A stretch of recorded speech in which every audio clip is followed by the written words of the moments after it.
죄에 대해서 믿는 사람, 믿지 않는 사람도 형법 조문에 접촉을 다 받게 되어 있습니다.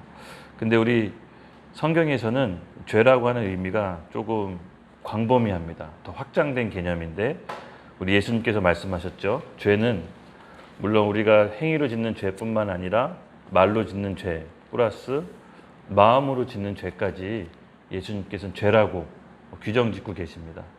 그래서 우리에게 크리스찬이라고 하는 것은 죄에 대한 개념이 훨씬 더 넓게 작용을 합니다. 그래서 이 죄라고 할 때 이 죄는 사실은 마귀의 본성을, 사단의 본성을 뜻한다고 볼 수 있는데요. 여러분 잘 아시다시피 창세기 3장에 보면 아담과 하와가 선악과를 따먹는 장면이 있습니다. 선악과를 먹었다는 의미는 사실상 어떻게 보면 단순히 그 선악과를 먹었다는 행위에 대해서 큰 문제가 되는 것이 아니라 하나님이 정해놓으신 선과 악, 무엇이 선이고 무엇이 악하다는 것을 이제 하나님이 아닌 인간 스스로 결정짓고 살겠다라는 거죠.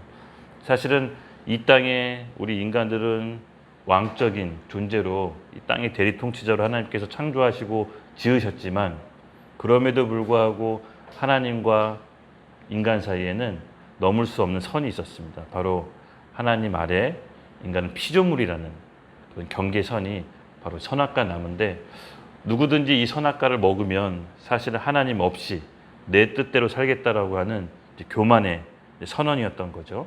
그래서 아담과 하와는 그 선악과를 먹음으로써 사실 하나님 뜻이 아닌 아담과 하와 인간의 뜻대로 살겠다라고 하는 교만의 첫 시작이었습니다. 근데 이 죄는 항상 세트로 이 사단하고 같이 갑니다. 죄를 범했을 때 아담과 하와 중에 아담을 먼저 꾀했던 게 이제 뱀, 사단이었죠. 거짓말로 선악과를 먹으면 하나님처럼 눈이 밝아져서 하나님처럼 된다. 결단코 죽지 않는다라고 이제 거짓말을 합니다. 하와는 이것을 받아들이고 하나님과 말씀이 흐릿한 그 틈을 타서 선악과를 먹고 자기 남편 아담에게도 주어지게 되죠.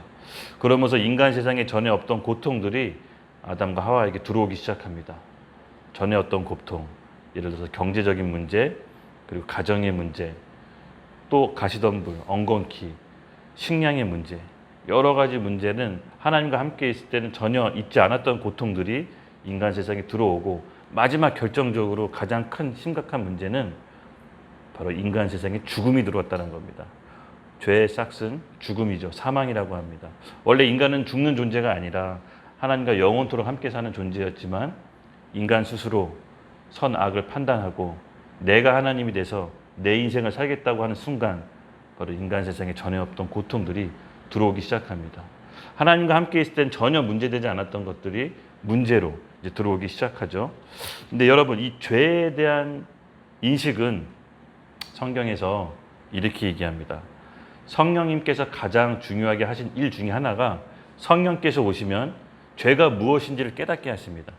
전에 제가 성령님의 역할에 대해서 얘기했듯이 성령님은 예수님의 말씀을 증언하고 예수님의 말씀을 생각나게 하고 예수님의 말씀을 깨닫게 하는데 그와 함께 더불어 예수님께서는 바로 성령께서 오시면 죄에 대해 죄가 무엇인지를 우리에게 알려준다고 합니다. 이 요한복음 16장 6절에서 9절을 한번 우리 기훈이가 좀 읽어줄래요? 요한복음 이 말을 함으로 너희 마음에 근심이 가득하였도다. 그러나 내가 너희에게 실상을 말하노니 내가 떠나가는 것이 너희에게 유익이라. 내가 떠나가지 아니하면 보혜사가 너희에게로 오시지 아니할 것이요 하면 내가 그를 너희에게로 보내리니 그가 와서 죄에 대하여 의에 대하여 심판에 대하여 세상을 책망하시리라. 죄에 대하여라 함은 그들이 나를 믿지 아니하므니. 아멘. 여러분 오늘날 우리들의 선악과는 무엇이냐면요 바로 예수 그리스도입니다. 성령께서 죄에 대해 근본을 얘기하시는데 죄에 대하여 함은 그들이 나를 믿지 아니하며 이 예수님께서 말씀하셨습니다.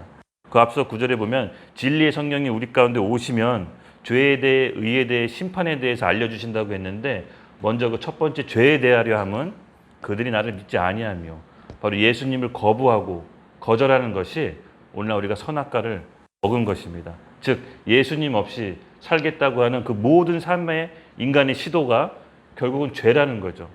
죄 가운데 하는 아무리 착한 일도 결국 그것은 다 죄일 뿐입니다.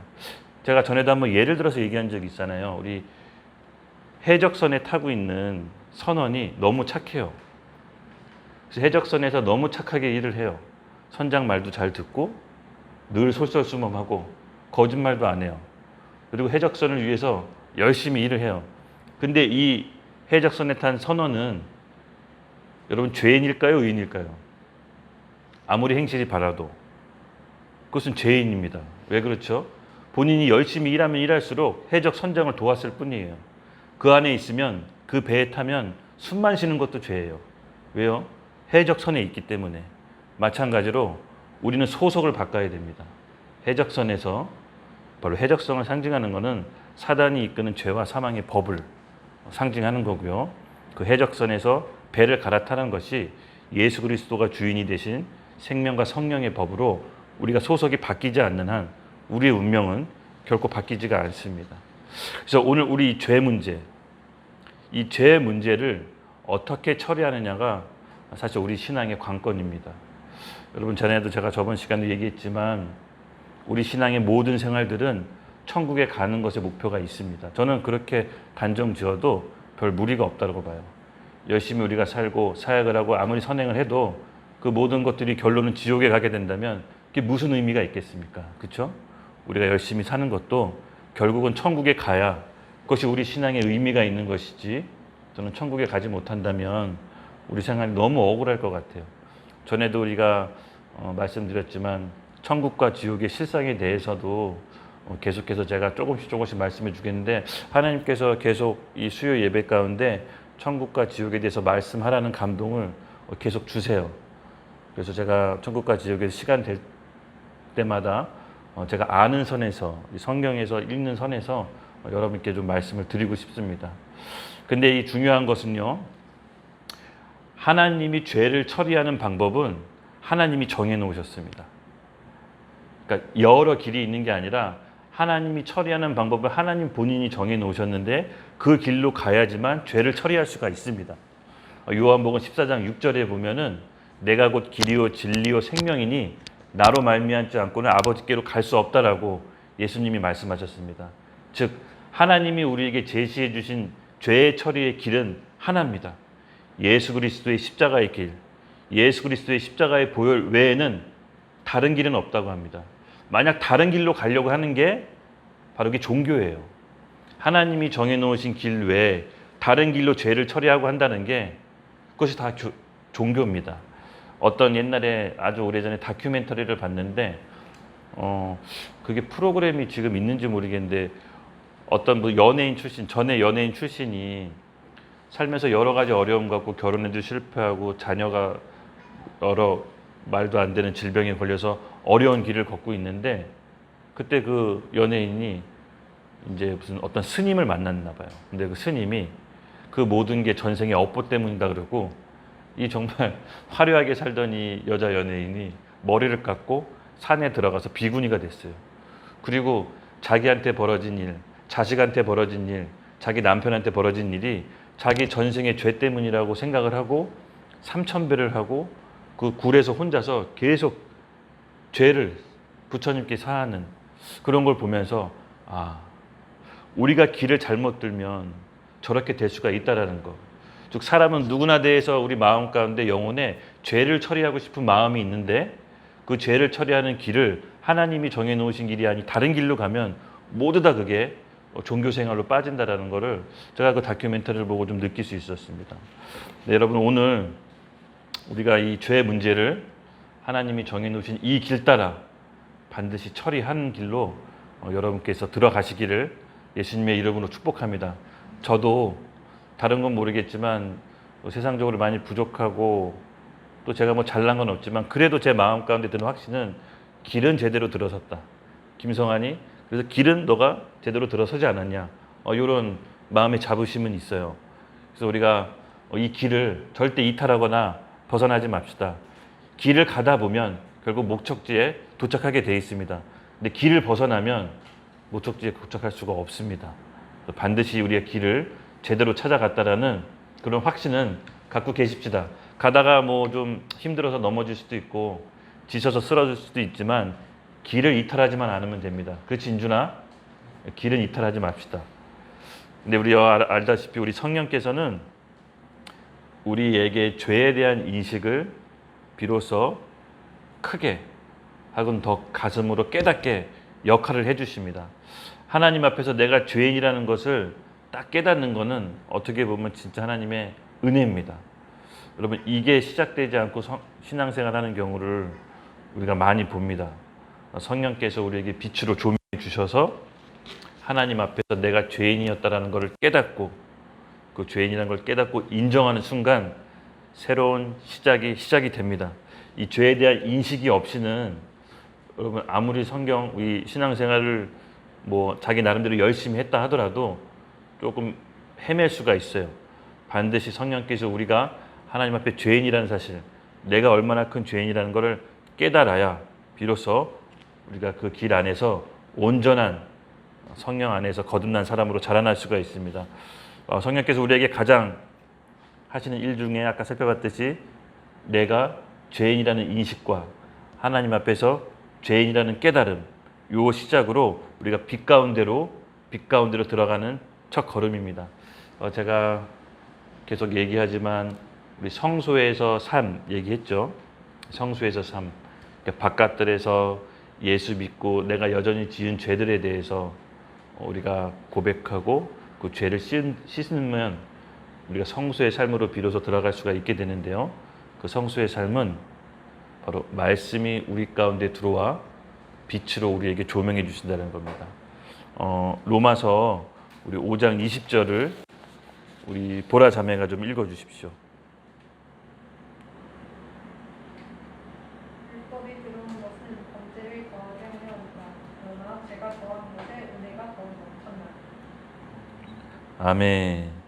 성령께서 빛 가운데로 우리 가운데로 말씀을 조명해 주시면 그 말씀이 우리를 심령으로 받아들이게 됩니다. 그때 죄하고 싸움이 본격적으로 시작돼요. 이 말씀에 보면은 율법이 들어온 것은 범죄를 더하려 하게 함이라.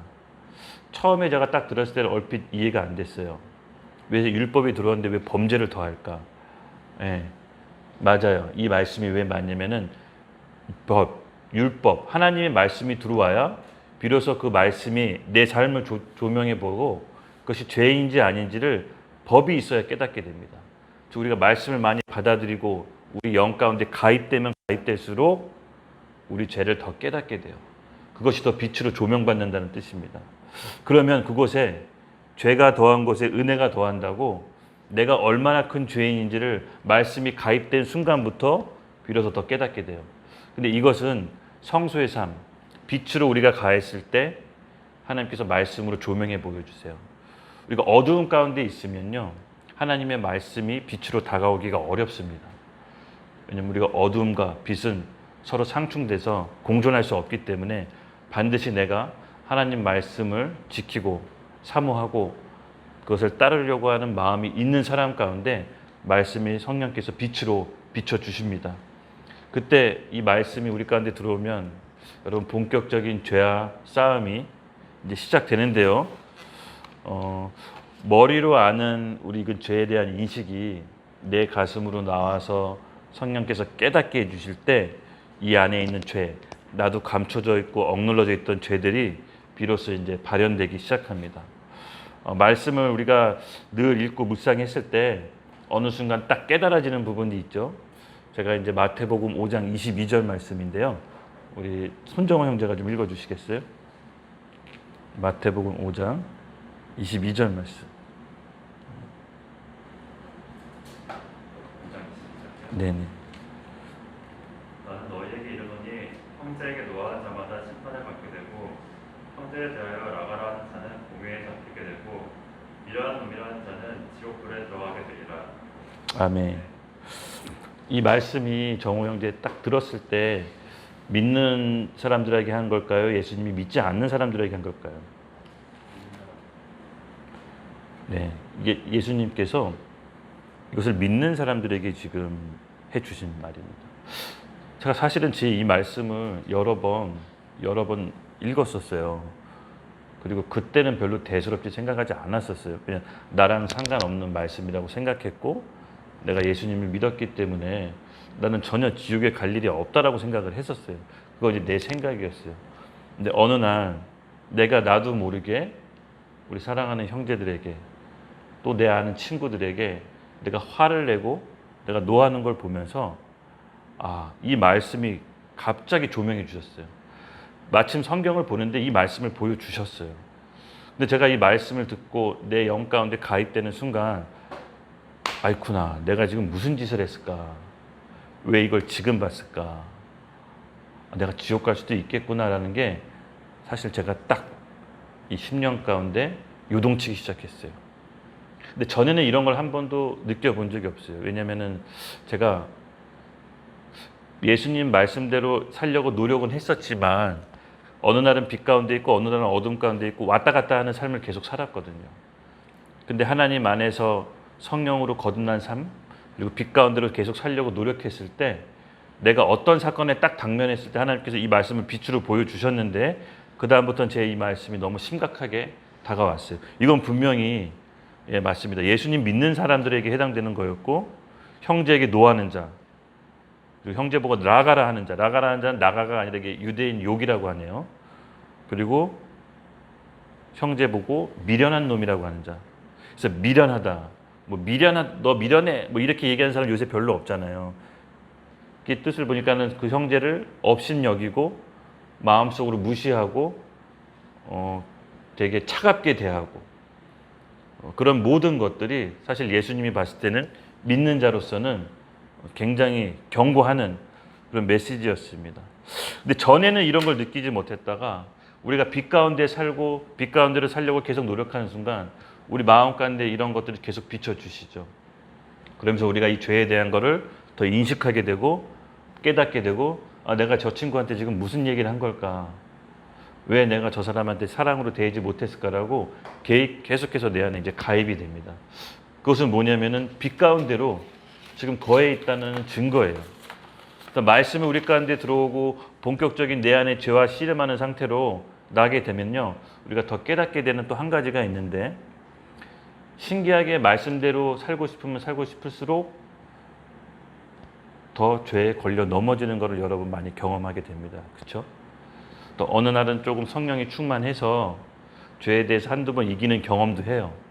그래서 은혜도 받지만 희한하게 곧바로 또 똑같은 죄에 걸려 넘어져서 좌절하는 순간이 수없이 많이 반복하게 됩니다.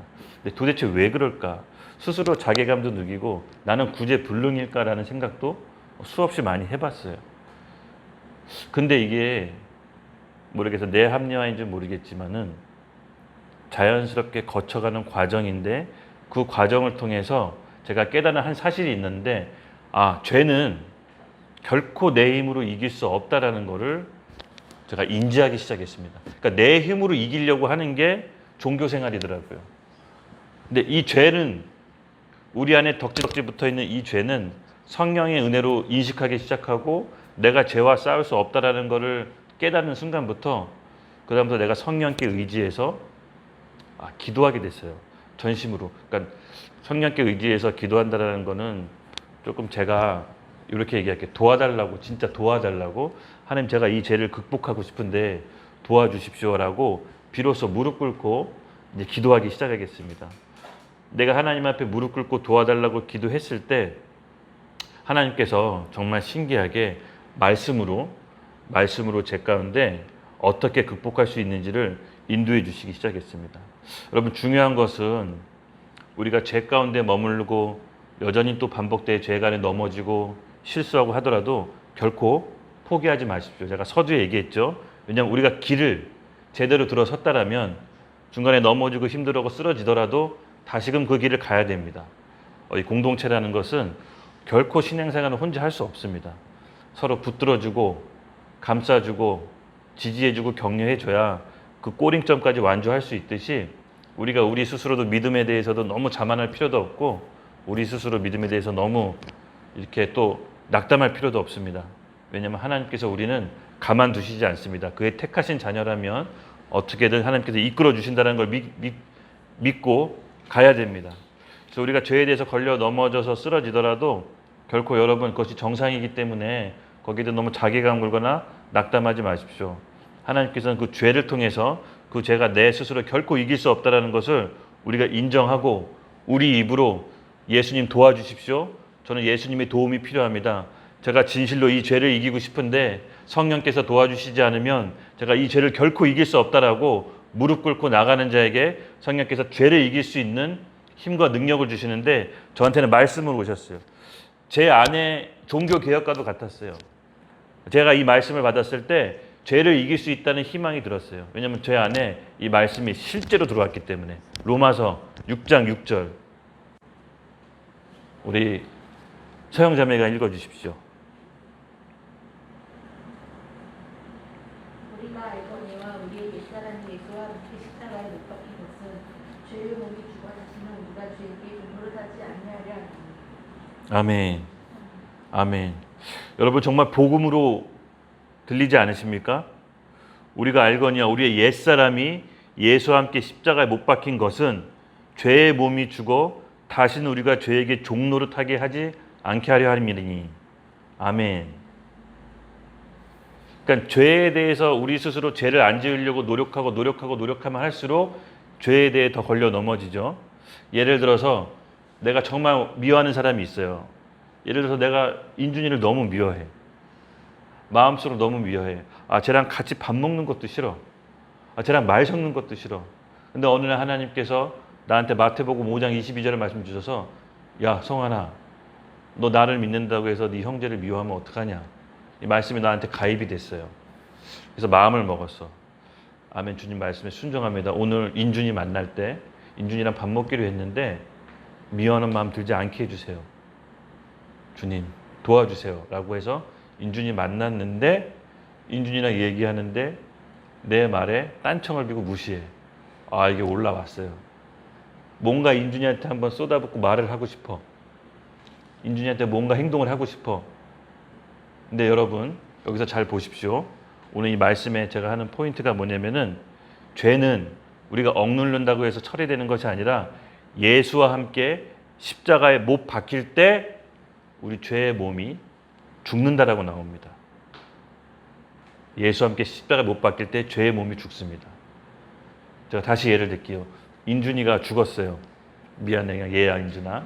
인준이가 죽었어. 죽은 인준이한테 뭘 요구할 수 있겠습니까? 그렇죠? 인준아 돈 내놔. 출근해야지. 학교 안 가? 죽은 사람한테는 아무것도 요구사항이 들을 수가 없어요. 왜? 죽었기 때문에. 근데 인준이가 살았습니다. 살은 인준이한테 인준아 출근해야지. 일해야지. 학원 가야지. 끊임없이 요구합니다. 왜? 살아있으니까. 근데 우리 죄도 마찬가지입니다. 우리 죄가 예수와 함께 십자가에 못 박혀서 죽으면 그 죄가 우리 몸을 통해서 발현될 수가 없습니다. 발현될 수가 없어요. 죽었기 때문에. 예수와 함께 죽은 우리 몸은 그 죽은 몸에서부터 죄가 발현이 안 돼요. 왜? 죽었기 때문에. 다시 얘 원래대로 들어가 볼게요. 내가 인준이하고 미워하기로 했어요. 잘 들으세요. 포인트입니다. 미워하지 않기로 마음 먹고 갔어. 근데 인준이가 내가 얘기하는데 또 딴청을 펴. 또 줘라. 이게 올라왔어. 오늘은 뭔가 인준이를 사랑하기로 했는데 또 올라왔어요. 그때 내 죄가 예수와 함께 십자가 못 박혀 죽는다는 것은 올라와서 얘기하고 싶을 때 예수님과 함께 십자가에 못 박고 그 죄를 누르는 거예요. 누르는 거야. 얘기하고 싶을 때, 행동으로 나오고 싶을 때 예수님과 함께 십자가에 그 죄를 못 박아 죽는 거예요. 참는 거예요. 중요한 건 뭐냐? 예수와 함께. 그러니까 내 의지로 참는 거는 자칭 내가 의인이 돼버려요. 근데 예수와 함께 예수님의 십자가의 공로와 그 수치와 그 핍박과 모멸감이 내 죄 때문에 죽었다는 걸 인식하고 예수와 함께 그 죄를 십자가에 못 박으면 죽은 우리에게는 더 이상 사단이 욕을 할 수가 없어요. 죽었기 때문에. 예를 또 하나 들어볼게요. 내가 평소 거짓말을 잘해요. 거짓말을 밥 먹듯이 해요. 근데 이 거짓말을 하는데 처음에는 좀 재미삼아 했어요. 근데 하다 보니까 거짓말이 늘었어. 그리고 하다 보니까 되게 자연스러워졌고 하다 보니까 사람들이 너무 잘 믿어줘. 근데 어느 정도 거짓말이 진행되다 보니까 이걸 되돌릴 수가 없어요. 지금 얘기해 버리면 내가 크게 부끄러움을 당할 것 같아. 그래서 더 큰 거짓말을 해요. 더 큰 거짓말을 해요. 근데 여러분, 우리 본성, 내가 거짓말을 하고 싶을 때 거짓말한 당사자한테 예수의 십자가에 죽는다는 건 뭐냐면은 거짓말 당사자한테 가서 정직하게 고하는 거예요. 그럴 때 이 죄가 예수와 함께 십자가에 못 박는 거예요. 그럴 때 이 거짓말하는 죄가 죽게 돼요. 죽은 사람에게는 더 이상 요구할 수 없게 되듯이 우리 거짓말이 예수와 함께 십자가에 못 박는다는 것은 내 거짓말한 당사자에게 정직하게 고하는 거예요. 부끄럽지만 수치스럽지만 그렇게 정직하게 고할 때 내 안에 있는 죄가 쑥 빠져나가는 거예요. 그게 바로 예수와 함께 십자가에 못 박는 거예요. 그래야 죄가 죽는 거예요. 그러니까 우리가 이것을 삶의 작은 부분 하나하나 실천하는 게 굉장히 중요합니다. 작은 거 하나. 내가 오늘 저 사람, 내가 오늘 교회 공동체에서 저 친구 또 만나야 되는데 내가 올라오지 말아야지. 하나님, 제가 저 사람을 너무 사랑할 수 없는데 사랑할 수 있도록 제게 은혜를 부어달라고 먼저 성령께 간구하며 기도하며 나가십시오. 그럴 때 그 사람에 의해서 또 내가 올라오는 감정이 오면 그것을 올라오는 감정을 예수 그리스도와 함께 십자가에 못 박고 그 상제를 위해, 그 자매를 위해 중심으로 기도해 주십시오. 그러면 너무나 희한하게 사랑의 마음으로 바뀌어요. 불쌍한 마음이 들어요. 궁휼한 마음이 쏟아져요. 그리고 사랑하게 돼요. 이건 어떻게 말로 표현을 못해. 그냥 내가 안티 힘으로 안 된다라는 거를 성령께 의지하고 내가 그 올라올 때, 뭔가 얘기하고 싶을 때, 뭔가 경고를 주고 싶을 때, 뭔가 행동하고 싶을 때 십자가에 못 박혀 그 죄를 죽으면 하나님께서 성령의 은혜 가운데로 바꿔주세요. 이것이 하나하나 죄와 싸워 이기는 정복하는 길입니다. 여러분, 여기까지 가는 것도 10수년 걸린 것 같아요. 많은 사람들도 주변에 잃어버리고 많은 것도 잃어버린 다음에 그 다음에 제가 이제 깨달은 거거든요.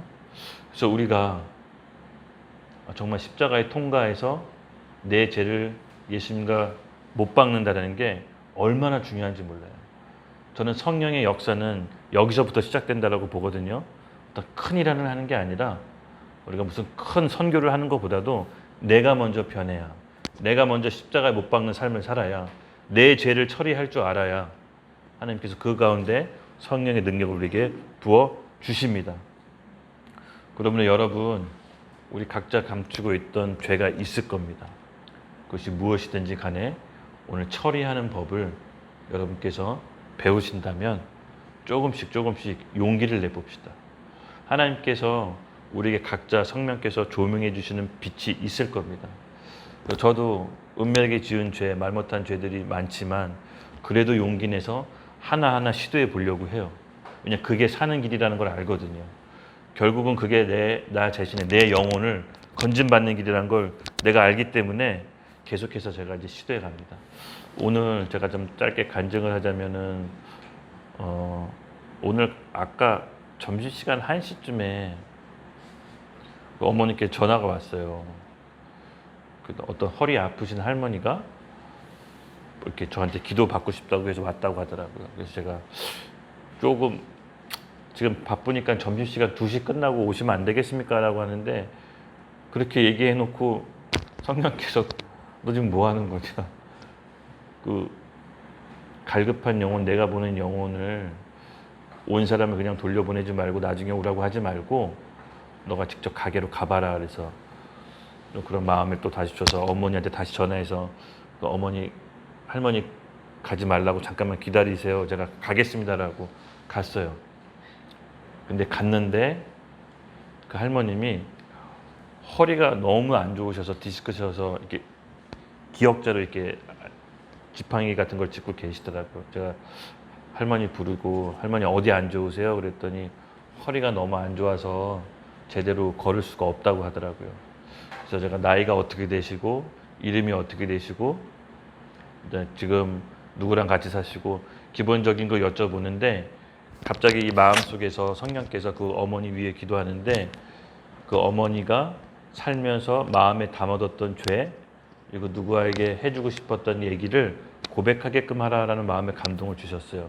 그래서 그 어머니한테 제가 어머니 어차피 저 오늘 처음 보고 인생을 많이 사셨으니까 그래도 마음속에 담아두고 응어리졌던 짐이나 죄가 있으면 지금 고백해 주세요.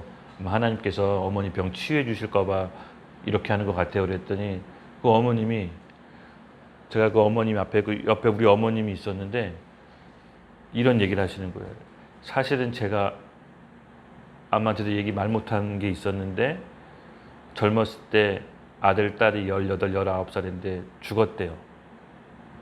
18, 19살 아들, 딸이 하늘나라로 갔는데 그 어머니가 자기 죄 때문에 애들이 죽은 줄 알고 죄책감에 억눌려 있더라고. 얼굴 표정이 그 어두운 그림자가 아직도 잊지 못하겠는데 제가 이제 이렇게 얘기했어요.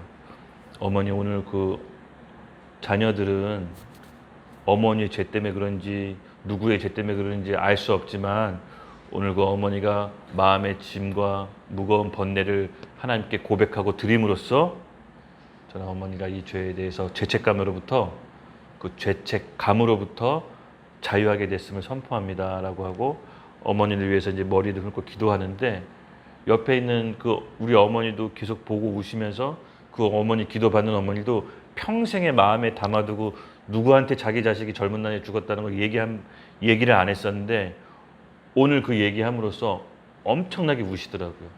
그리고 마음의 응어리가 풀리셨는지 너무 기뻐하면서 자유해 주신 모습이 아직도 눈에 선해요. 그러면서 뭐 모르겠어요. 그러면서 이거 제가 마음이 너무 기쁘고 감사한데 또 이렇게 돈을 챙겨 주시더라고요. 그래서 내가 이거를 받으면 안 되는 내가 이거는 어머니 안 받겠다고 그랬더니 자기가 안 받으면 갈 수가 없겠다면서 또 이렇게 헌금 봉투 이렇게 해가지고 주시더라고요.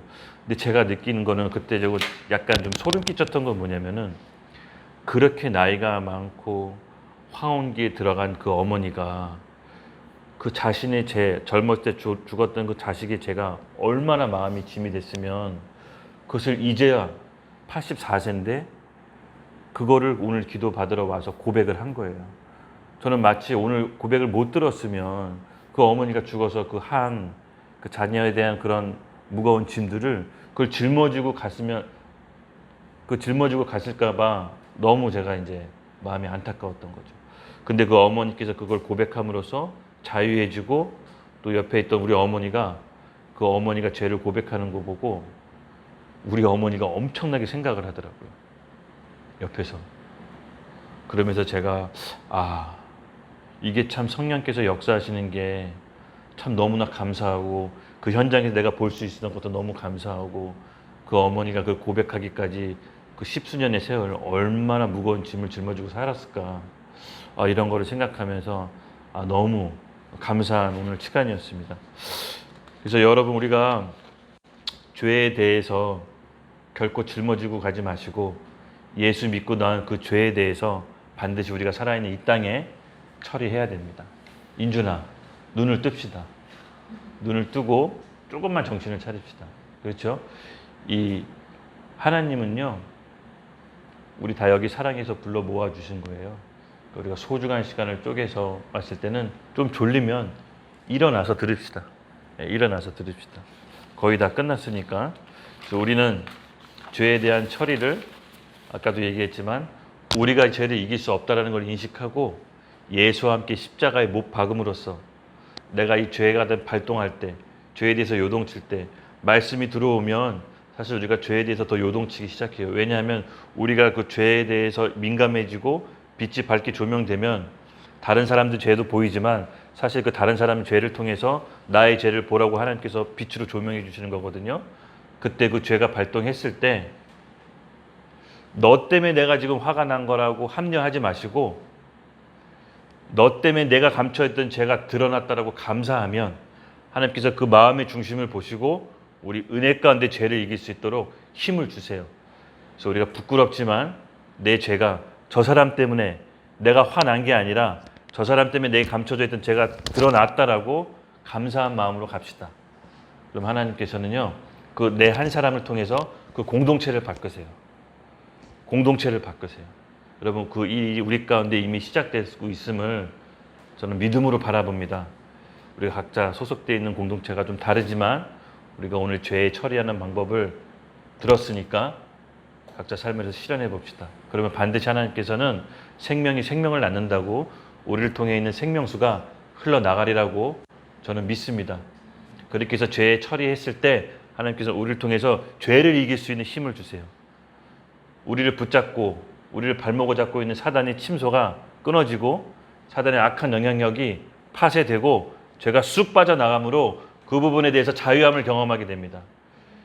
거짓말에 대해서 정직하게 고했을 때 거짓말에 대해서 자유하게 돼요.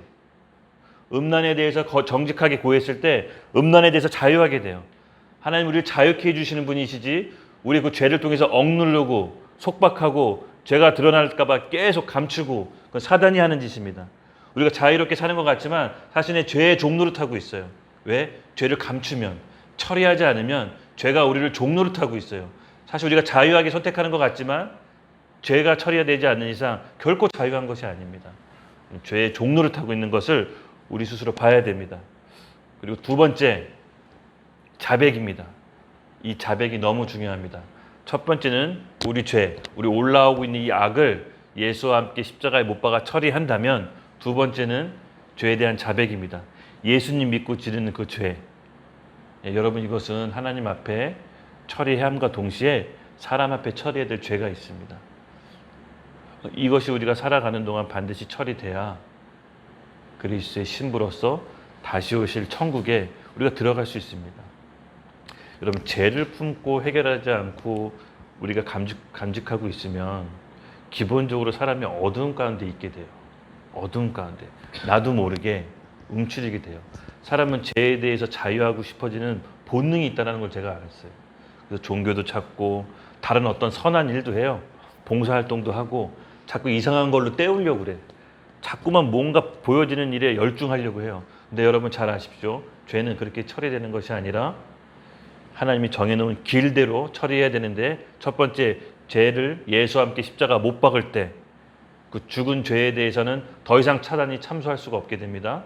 두 번째 아직 남아있던 죄가 있다면 그것이 거짓이든 음란이든 우상숭배든 여러 죄가 있다면 기도함으로 하나님께 도와달라고 하고 사람에게 자백할 게 있으면 사람에게 자백하고 하나님에게 자백할 게 있으면 하나님께 자백합시다.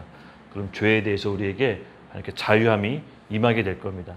이 죄의 처리가 너무나 중요한가 봐요. 하나님께서 오늘 또 한 번 더 하시라고 하더라고요.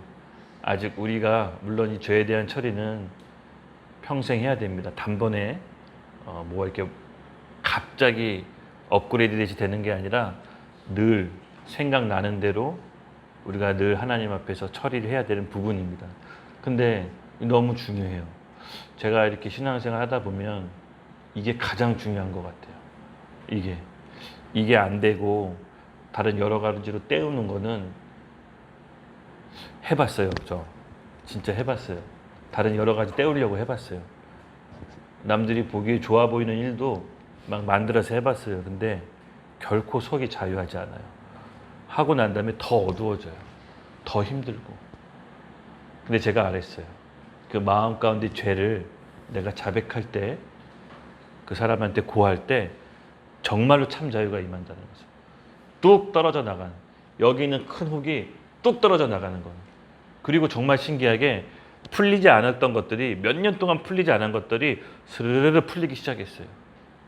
이 죄는요, 죄를 지음과 동시에 사단은 그 죄를 통해서 합법적으로 우리 삶에 역사하기 시작해요.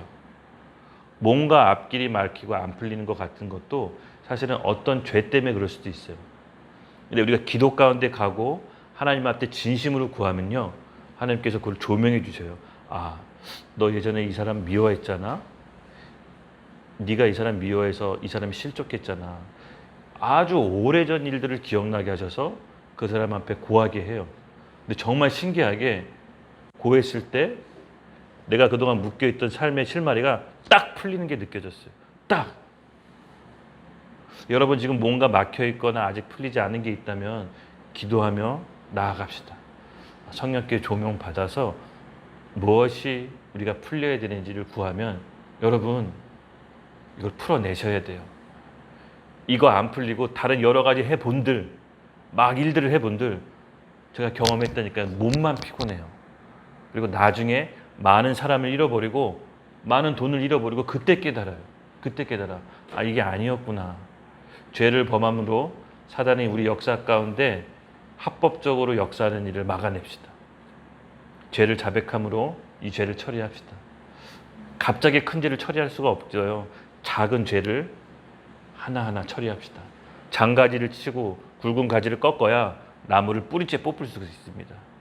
그 뿌리째 뽑기 위해서 장가지를 치는 훈련을 우리 지금부터 합시다. 우리 같이 이번에 기도할 때 우리 마음속에 떠오르는 장가지, 내가 하나님 앞에서 무엇을 해결해야 되는지를 우리 이 시간 같이 고합시다. 먼저 첫 번째 기도하면서 구해야 될 거는 내가 죄를 이길 수 없음을 고백합시다.